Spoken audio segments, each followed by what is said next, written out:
Hello viewers, welcome to my YouTube channel The Future Nurse 24।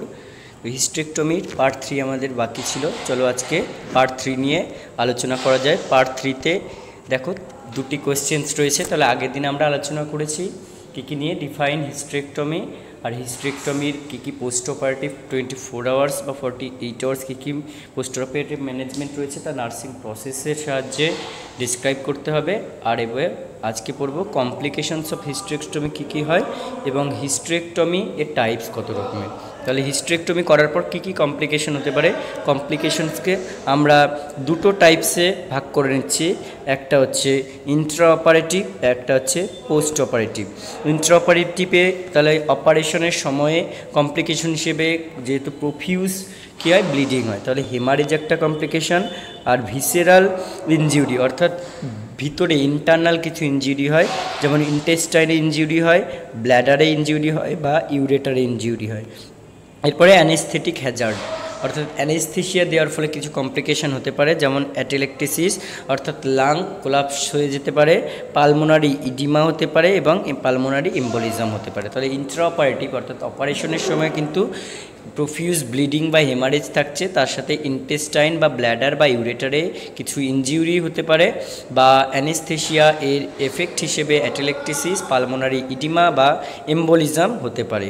এবারে দেখো কিছু এবার পোস্ট অপারেটিভ যেটা আমরা ভাগ করে নিচ্ছি, সেই পোস্ট অপারেটিভে দুটো ভাগে ভাগ করছি, একটা হচ্ছে ইমিডিয়েট আর একটা হচ্ছে লেট।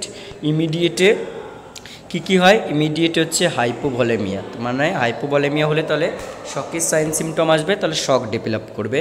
ইউরিনারি রিলেটেড কিছু কমপ্লিকেশন হয়, যেমন ইউরিনারি রিটেনশন হয় due to pain and spasm, তাহলে পেন এবং স্প্যাজম এর কারণে ইউরিনারি রিটেনশন হয়।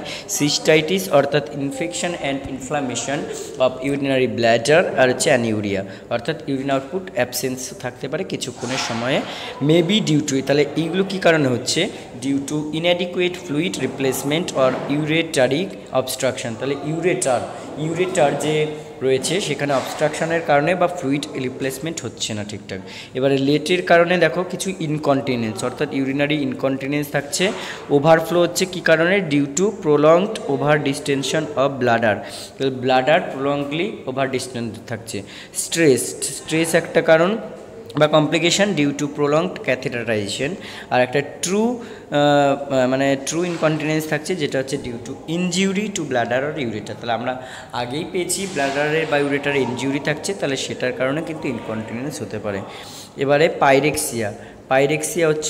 পাইরেক্সিয়া হওয়ার কারণ কি, fever maybe due to cystitis অর্থাৎ কোনো ইনফ্লামেশনাল ফিভার হবে। সিস্টাইটিসের কারণে হচ্ছে অ্যাবডোমিনাল উন্ড ইনফেকশনের কারণে পাইরেক্সিয়া আসছে। ভল্ট সেলুলাইটিস হেমাটোমা আর ভল্ট সেলুলাইটিসের কারণে, সেলুলাইটিস টোটাল হচ্ছে মানে পেরিনিয়াল অর্গান বা টোটাল সেলসে কিন্তু ইনফ্লামেশন হচ্ছে। থ্রম্বোফ্লেবাইটিস হচ্ছে, আর হচ্ছে পেরিটোনাইটিস, আর হচ্ছে অ্যাটেলেকটেসিস নিউমোনিয়া অর্থাৎ যে সমস্ত ধরনের যে কন্ডিশনগুলো আছে তার ফলে কিন্তু পাইরেক্সিয়া ডেভেলপ করছে। আর হেমারেজ কী হতে পারে, প্রাইমারি হেমারেজ, সেকেন্ডারি হেমারেজ যেটা হচ্ছে 7 থেকে 14 দিন অপারেশনের পরে, আর হচ্ছে ইন্ট্রাপেরিটোনিয়াল হেমারেজ অর্থাৎ পেরিটোনিয়াম ক্যাভিটির মধ্যে হচ্ছে হেমারেজ হয়ে থাকছে।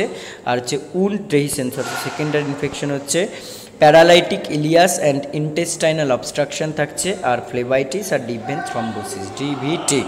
এবার হচ্ছে রিমোট, তাহলে আমরা কী পড়লাম, আমরা পড়লাম হচ্ছে পোস্ট অপারেটিভের মধ্যে ইমিডিয়েট আর লেট। এবার হচ্ছে রিমোট কিছু কমপ্লিকেশন থাকে। রিমোট কমপ্লিকেশনের মধ্যে হচ্ছে ভল্ট গ্র্যানুলেশন তৈরি হয়, ভল্ট প্রোলাপস হতে পারে, ইনসিশনাল হার্নিয়া অর্থাৎ ইনসিশন থেকে হার্নিয়া ডেভেলপ করতে পারে, prolapse of fallopian tube through ভল্টের মধ্য দিয়ে ফ্যালোপিয়ান টিউব প্রোলাপস হতে পারে, আর হচ্ছে সেক্সুয়াল ডিসফাংশন। তাহলে এইগুলো রয়েছে হিস্টেরেক্টমির কিছু কমপ্লিকেশানস।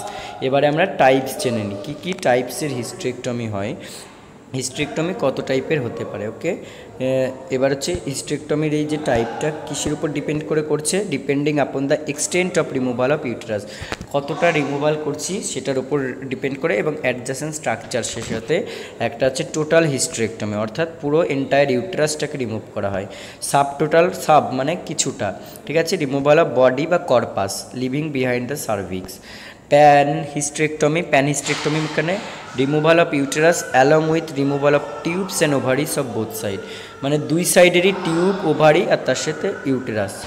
এক্সটেন্ডেড কি প্যান হিস্টেরেক্টমি, তার সাথে removal of cuff of vagina, মানে প্যান হিস্টেরেক্টমি হচ্ছে তার সাথে কাফ অফ ভ্যাজাইনা কিন্তু রিমুভাল করা হচ্ছে। এবারে দেখো র্যাডিক্যালে কি করছি আমরা, র্যাডিক্যালে রিমুভাল অফ ইউটেরাস, ঠিক আছে, ইউটেরাস রিমুভ করছি, টিউবস অ্যান্ড ওভারিসও করছি দুই সাইডের, আপার 1/3 অফ ভ্যাজাইনা, তার সাথে অ্যাডজাসেন্ট প্যারামেট্রিয়াম, আর হচ্ছে draining lymph nodes of cervix, মানে এটা হচ্ছে সবচেয়ে বেশি এরিয়াটাকে রিমুভ করাচ্ছে ইউটেরাসের সাথে সাথে আদার অ্যাসোসিয়েটেড যে সমস্ত স্ট্রাকচারস বা কন্টেন্ট রয়েছে সেগুলো সব। এবার রেডিক্যালটা বা টু টাইপস হয়, একটা সিম্পল এক্সট্রাফেসিয়াল হিস্টেরেক্টমি, একটা মডিফাইড রেডিক্যাল হিস্টেরেক্টমি। এরপরে আর পরের যে classification according to European organisation for research and treatment for cancer, এটা অনুযায়ী type 1 simple hysterectomy, type 2 modified radical, আর তার সাথে থাকছে ইউটেরাইন আর্টারি আর ligated at the site of crossing artery. এরপর হচ্ছে টাইপ 3 র্যাডিক্যাল হিস্টেরেক্টমি থাকছে এবং uterine artery ligated at origin. আর টাইপ 4-এ কী থাকছে, extended removal of upper, type 4-এ extended removal of upper 3/4 of vagina, মানে এক্সটেন্ডেড হচ্ছে যেটা আমরা এক্সটেন্ডেড পড়েছিলাম, আর তার সাথে removal of upper 3/4 of vagina, মানে 3/4 অংশ উপরের ভ্যাজাইনা, তার সাথে প্যারাভ্যাজাইনাল টিস্যু। আর টাইপ 4-এ এবার 5-এ হচ্ছে পার্শিয়াল এক্সেন্টারেশন। আর টাইপ 6-এ হচ্ছে completed with bilateral pelvic lymphadenectomy. তাহলে এগুলো হচ্ছে আমেরিকান যে বা European organisation for research and treatment for cancer এর অনুযায়ী কিন্তু এই হিস্টেরেক্টমি টাইপসটা করা হয়েছে। তাহলে ঠিক আছে, আজকে এই পর্যন্তই, তাহলে দেখা হবে আবার পরবর্তী ভিডিওতে। তাহলে তোমরা এই ভিডিও ওয়াচ করতে থাকো এবং শেয়ার করতে থাকো।